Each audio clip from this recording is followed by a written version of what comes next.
Welcome to the show. I'm Danella, and here's what's happening now.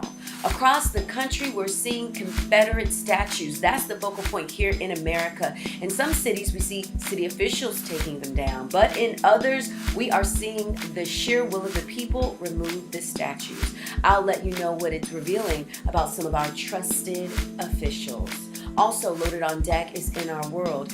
There I'll be discussing how the deadliest domestic extremist group, talk about none other than white supremacist extremists, how they have striking similarities between them and ISIS.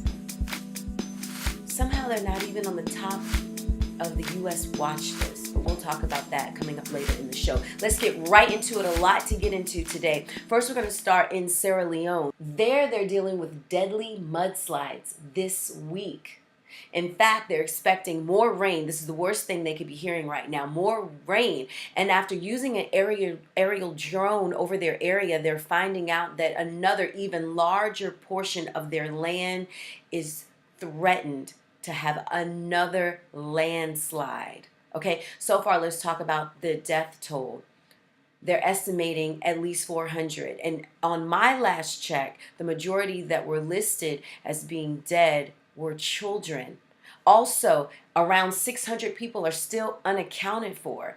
And again, as they're preparing for the mass burials, they have to deal with more rain, evacuations, and another potential landslide. So I want to send prayers out to Sierra Leone. I actually feel that because there's so much going on here in our country as well as abroad. We'll get to Spain in just 1 second. I feel like they're kind of being overlooked. So I just wanted to put the prayer warriors out for the people of Sierra Leone. Now we're going to talk about Spain and the terrorist attacks that happened there on Thursday. Okay, so praying for Spain. This is ridiculous. Again, we're seeing vans, cars being used to kill people. And it's interesting to me because as we think back to last week in Charlottesville, almost a week ago, approaching a week ago, we see a man use his car to run down protesters, but somehow he's not a terrorist. We'll get into that in a second. Let's go back to Spain. There, people from 34 countries among the injured there. Also, they're still putting the pieces together. They're saying about 5 suspects were shot and killed. These were people that were wearing fake bombs on their bodies. So they're putting all the pieces together. This is still developing, but while that happens, I just wanted to also put that on our list of prayers. The list is getting long. Now, we're going to kick off Political Pop this week. I have to get into our sponsors. Our sponsor this week is Quick Feet Soccer. Hey, October is fast approaching. If you're in Maryland, D.C., Virginia, looking for something great for your children to get involved in, hey, looking for some scholarships, soccer is the way to go. Check out Quick Feet Soccer. Make sure you ask for Justin. Log on to www.quickfeettraining.com. And now, Political Pop.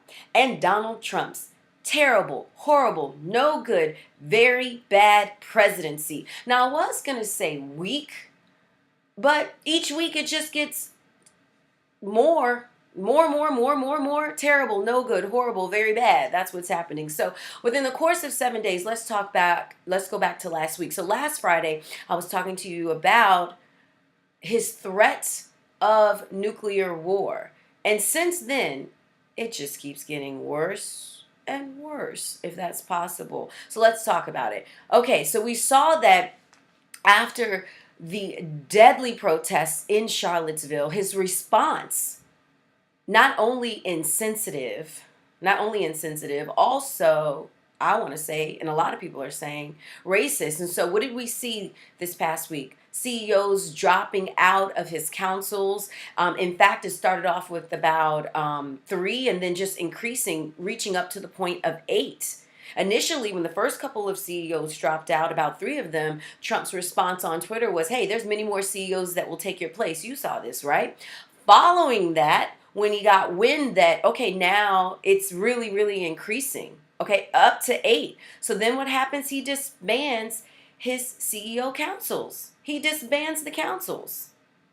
It reminded me of, like, you know, when you're in school and you find out that your boyfriend or girlfriend's about to break up with you, and then you're like, it's over. It's over. It's over. I'm breaking up with you. Yeah, that's pretty much what happened. And to top it off, remember, it's terrible, no good, very bad. So not only is it that thankfully CEOs are standing up and saying, hey, we cannot be a part of this. What are you doing and saying? I want to talk about also some of his comments. Okay. I know you've been hearing them, but I can't let my show pass without commenting on some of them. So in relation to the, again, deadly Charlottesville protest, right? He says that very fine people on both sides. Wait, what? He says there's blame on both sides. Wait, what? Blame on both sides? Okay? That's what really made the CEOs quit. And you know it's bad when, according to Kanye West, George Bush doesn't care about black people. Y'all remember that? Remember how slow Bush was in reacting to Katrina victims? You guys remember that, right? So you know it's bad when you got both Bushes standing up united for this comment. They said this: America must always reject racial bigotry, anti-Semitism, and hatred in all forms.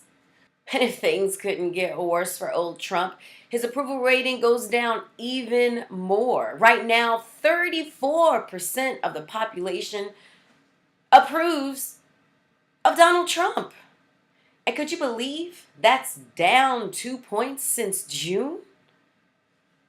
Terrible, horrible, no good, very bad presidency thus far. And that is your political pop. Now, we're going to shoot across the country and talk about what's happening in the debate of these Confederate statues. I was just having this conversation with my husband this week, and he asked me, he said, in which countries do people fight for a losing team? Like, do people fight? Like, and then I start naming places like, I'm like, well, there's people died and there's monuments across, and everybody that I named were all world leaders, like leaders of they were sovereigns, leaders of their countries, not losers. Yeah. So first we're going to go down to Virginia. There's a lot to get into. We're going to start in Virginia with Governor Terry McAuliffe. This is what he said. And this was just yesterday. He rejected President Trump's claims that white nationalists gathered in Charlottesville to protest the removal of the statues. Yeah, he said this. This is not just about monuments. Agreed. This was a big issue that happened in this country on Saturday. These people who came to Charlottesville, the neo-Nazis, the alt-right, they weren't here for a statue. He also says, I have lost 3 great citizens. He says, this is hatred and we've got to address it. These were not patriots. They were cowards. He also adds this: if the president wants to come to Charlottesville and address our citizens, talk about how we can heal as a nation and how we need to move forward, then that is what the president of the United States should do. I do not want the president to come here to continue on with the speeches he's given for the last couple of days. What type of speeches? In case you missed them, he said great things like this. And I'm just, being sarcastic on the great. I've condemned neo-Nazis. That's how it is in my mind. I've condemned many different groups, but not all of those people were neo-Nazis. Believe me, not all of those people were white supremacists by any stretch. Those people were also there because they wanted to protest the taking down of a statue of Robert E. Lee. That's what Terry McAuliffe was responding to. Let's move over to Baltimore. Let me tell you over there what the mayor did. Ooh, she got stealth, sleek with it. Did you hear about this? She got rid of her statues in the middle of the night. In the middle of the night. Yeah, this is what she says. She says, we want to do it tonight, away from fanfare. So what did she do? She stayed up all night to monitor the statue removals in her area. This was between 11 p.m. Tuesday night and 5 a.m. Wednesday night. People woke up Wednesday morning, those statues were gone. Gone. What advice does she have for other mayors in similar debates? She says this: do it quietly and quickly. That's her advice. quietly and quickly. So far, the removals this week, I mean, there are lots of them. I've seen removals in Gainesville, Florida, in LA, I believe last night in Pennsylvania, I believe Philadelphia to be exact. Also, we saw Durham, North Carolina now. In Durham, North Carolina, that removal, sheer will of the people.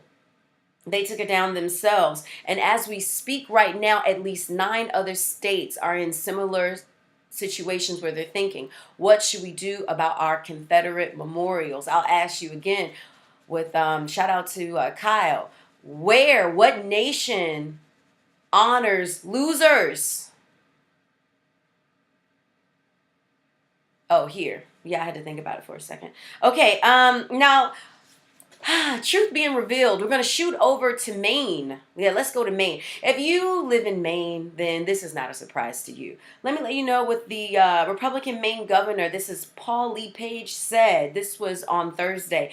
He equated the act of taking down Confederate statues to dismantling tributes to 9/11 victims.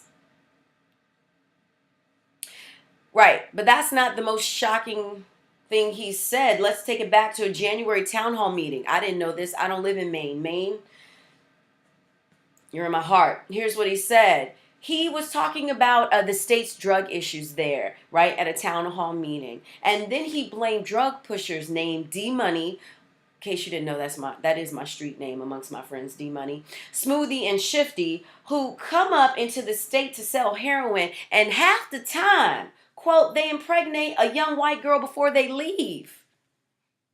Oh, that's not even the worst thing he said. No, he also said this in August.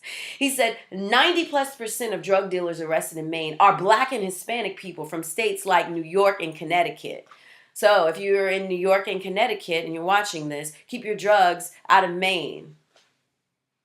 Sounds ridiculous.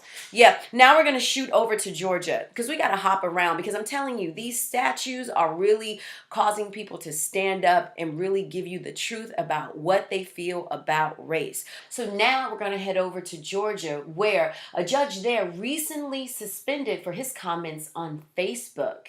In fact, here's what he did. He likened taking down Confederate statues to members of ISIS. Yeah, he said this is similar to ISIS destruction of historic sites and artifacts in the Middle East. That's what he said. So Chief Magistrate there, her name is Judge Christina Hammerbloom. She said this: judges are required to conduct themselves in a manner that promotes public confidence in the integrity, impartiality, and fairness, right? Right? Yes, that's what we would hope. And the funny thing is, the suspended Judge Hinkle said, I don't see anything wrong with what I said. I don't see anything. There's nothing controversial about it.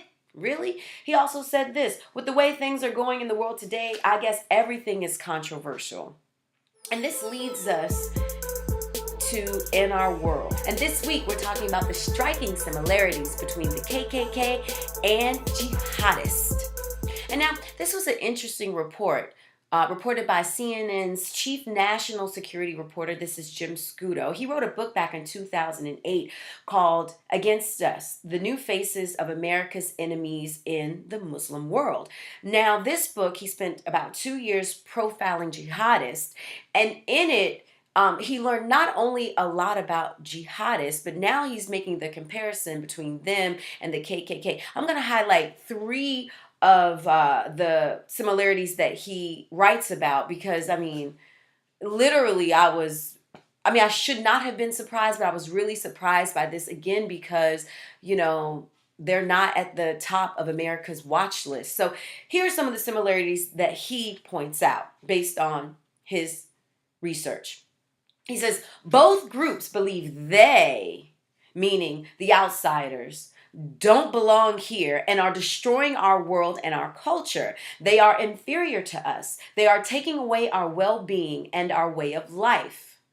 They are protected by elites who don't represent us and in fact have disdain for us. And we are the sole defenders of the true, now here's where you can fill in the blank, America or Islam. Okay, that's their similarities. Okay. Just let that sit for a second.